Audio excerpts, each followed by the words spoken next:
Olá pessoal, eu sou a Tamara e chegamos no capítulo 50 do livro Os Mensageiros, a desencarnação de Fernando. Quando Aniceto retirou a destra da minha fronte, perdi a possibilidade de prosseguir nas observações do infinitesimal. Minha visão abrangia minúcias muito importantes ao interesse comum. Entretanto, estava longe daquele poder de apreensão que me transmitira o mentor amigo, ao contacto do seu elevado potencial magnético. Lembrando que eles ainda estão na residência do Fernando, que está em coma e que está prestes a desencarnar. Centralizando minhas energias visuais, analisava ainda o sistema ósseo, o sangue, os tecidos, os humores, que eu acho que é tumores, mas aquelas batalhas microscópicas haviam desaparecido como por encanto. De qualquer modo, porém, minha surpresa era enorme, porque agora identificava em mim mesmo a potencialidade do raio-x. Aniceto, depois de proporcionar a Vicente o mesmo estudo, movimentava providências novas. No aposento, conservava-se determinado número de parentes aflitos. Um médico encarnado examinava o moribundo, com atenção. Foi aí que as duas entidades que se mantinham no quarto e que apenas nos haviam dispensado a usual saudação, se aproximaram do nosso instrutor, solicitando-lhe uma cooperação mais enérgica. Lembrando que no capítulo anterior, o Aniceto, ele proporcionou ao André Luiz a visão dos órgãos do Fernando, que está prestes a desencarnar. Ele pôde visualizar todo o corpo do Fernando por dentro, enquanto está vivo, né? Tudo funcionando. E essas imagens que estão aqui do lado já é de um aparelho que já existe hoje, que é o HoloLens, que foi esse aqui, esse moço que inventou, e é um brasileiro. Esse aparelho, ele possibilita, como está aqui embaixo, ver o corpo por dentro, os órgãos, ele permite ampliar do tamanho de um prédio, segundo fontes que eu pesquisei. Então, hoje, já existe um aparelho que possibilita isso. E aí vamos continuar o nosso capítulo.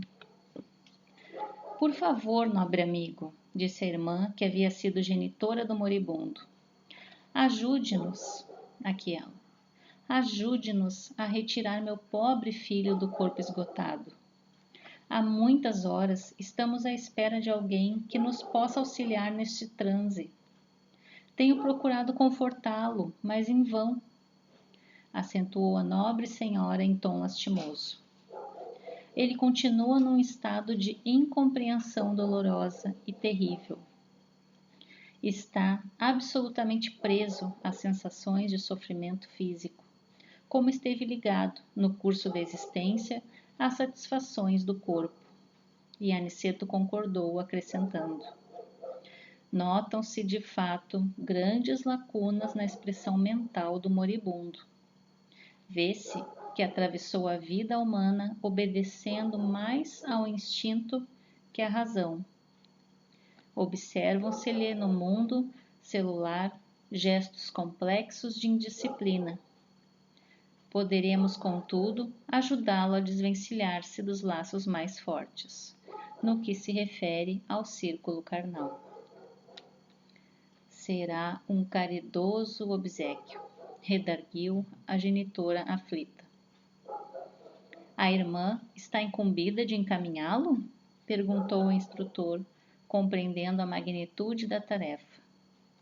Precisamos ponderar quanto a isto, porque o desprendimento integral se verificará dentro de poucos minutos.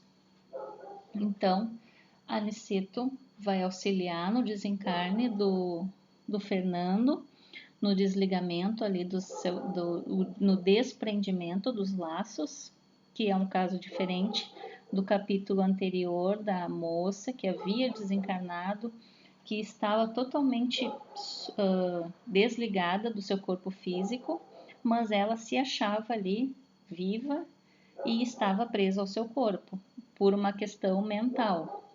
E nesse caso não, ele está em coma, está prestes a desencarnar e precisa de ajuda para desligar, desatar esses nós, né, esses laços que unem o corpo físico ao corpo espiritual. E Aniceto vai ajudar. E ele questiona se a mãe vai encaminhá-lo após ele desencarnar, após ele sair, deixar o corpo físico. Ela esboçou um gesto triste e respondeu: desejaria sacrificar-me ainda um pouco por meu desventurado Fernando, mas apenas obtive permissão para socorrê-lo nos seus últimos instantes. Meus superiores prometem ajudá-lo, mas aconselharam-me a deixá-lo entregue a si mesmo durante algum tempo. Fernando precisa reconsiderar o passado, identificar os valores que infelizmente desprezou. As lágrimas e os remorsos, na solidão do arrependimento, serão portadores de calma ao seu espírito irrefletido. Grande é o meu desejo de aconchegá-lo ao coração, regressando aos dias que já se foram. Todavia, não posso prejudicar com a minha ternura materna a marcha do serviço divino. Fernando, em verdade, é filho do meu afeto. Contudo, tanto ele como eu temos contas com a justiça do Eterno. E no que respeita a mim, estou cansada de agravar os meus débitos. Não devo contrariar os desígnios de Deus. Olhem quanta informação tem nesse parágrafo, nessa fala dessa senhora. Ela diz que a ternura de mãe, ela é boa, mas ela precisa ser equilibrada. Às vezes a ternura demais acaba prejudicando. E ela diz também que está cansada, que o Fernando precisa, ele precisa despertar, ele precisa se dar conta dos seus atos, das suas atitudes. E que ela não quer mais, está cansada de agravar os seus débitos. Olha só, se ela exceder na sua ternura, se ela acabar se envolvendo demais no livre-arbítrio do Fernando, ela pode agravar os seus débitos. Olhem quanta informação preciosa. E continuamos. A essa altura do diálogo, interveio o clínico espiritual que nos encaminhara até ali, informando atencioso. Nossa amiga tem razão. Fernando não poderá acompanhá-la, mas tão nobre tem sido a intercessão materna que tenho instruções para conduzi-lo a lugar seguro, a uma casa de socorro, onde poderá colher o melhor proveito do sofrimento, porquanto será asilado em zona vibratória inacessível às influências inferiores e criminosas, embora situada em regiões baixas. Então, ele não vai ter a presença da mãe continuamente, mas vai estar num posto de socorro, vai ser auxiliado para ter esse momento de reflexão, de arrependimento, de despertar de si mesmo. Já sei, murmurou Aniceto em grave entono. Trata-se de medida muito acertada. Em seguida acentuou como quem não tinha tempo a perder. A aflição dos familiares encarnados aqui presentes poderá dificultar-nos a ação. Observem como todos eles emitem recursos magnéticos em benefício do moribundo. De fato, uma rede de fios improvisada aqui, no desenho, cinzentos e fracamente iluminados, parecia ligar os parentes ao enfermo quase morto. Tais socorros, tornou Aniceto, são agora inúteis para devolver-lhe o equilíbrio orgânico. Precisamos neutralizar essas forças, emitidas pela inquietação, proporcionando, antes de tudo, a possível serenidade à família. E aproximando-se ainda mais do agonizante, tomou a atitude do magnetizador, exclamando: modifiquemos o quadro do coma. Após alguns minutos em que o nosso mentor operava, aqui, secundando pelo nosso respeitoso silêncio, ouvimos o médico encarnado anunciar aos parentes do moribundo: melhoram os prognósticos. A pulsação inexplicavelmente está quase normal. A respiração tende a acalmar-se. 3 senhoras suspiravam aliviadas. Dona Amanda, dirigiu-se o assistente à esposa do moribundo.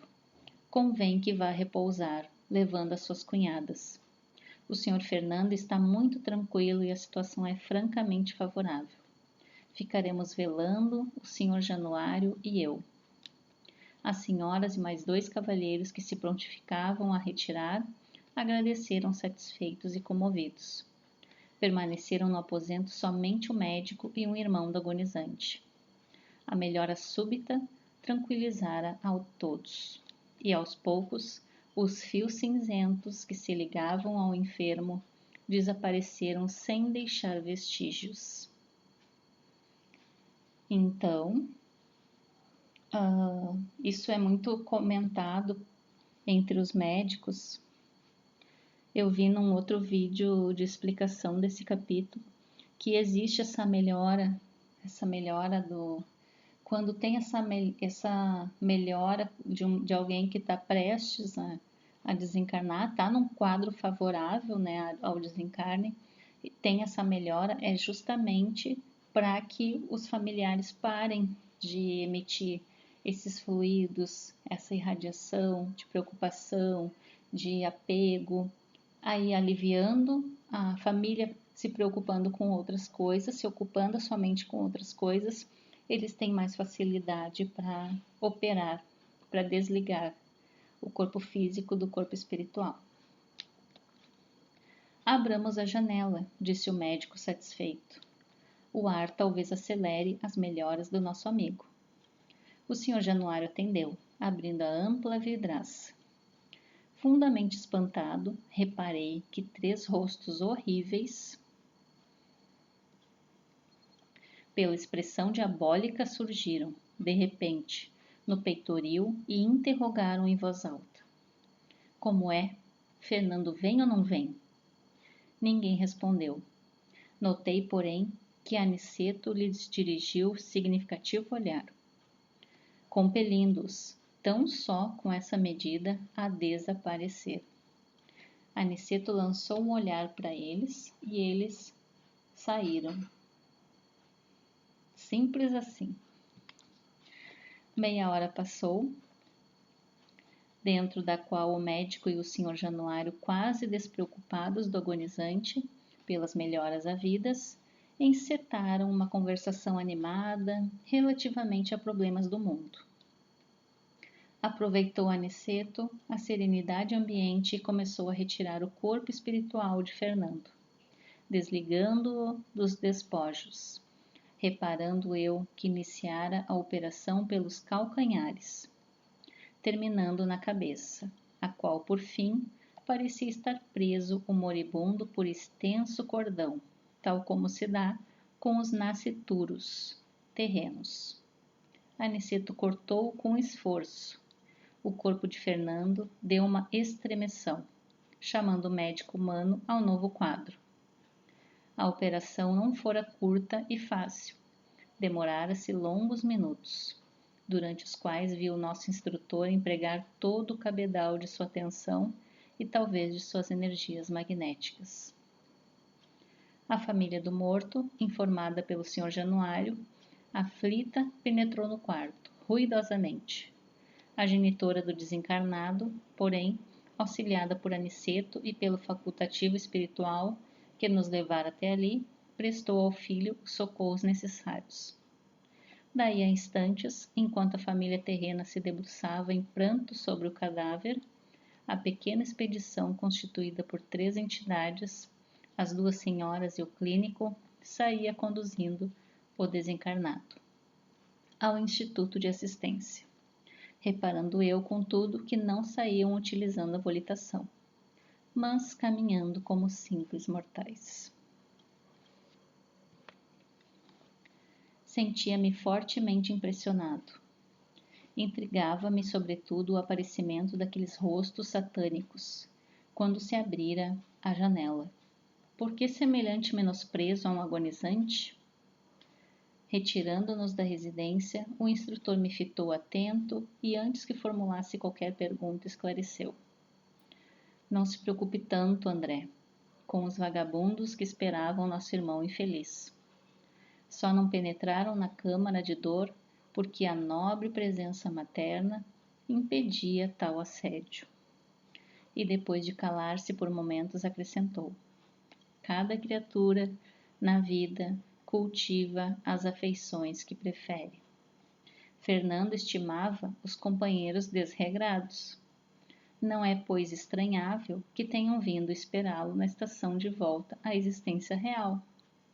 Paulo de Tarso, no capítulo 12 da Epístola aos Hebreus, afirma que o homem está cercado de uma grande nuvem de testemunhas. Ora, essa informação foi endereçada ao espírito humano há quase 20 séculos. Cada um, pois, tem um séquito invisível a que se devota na terra.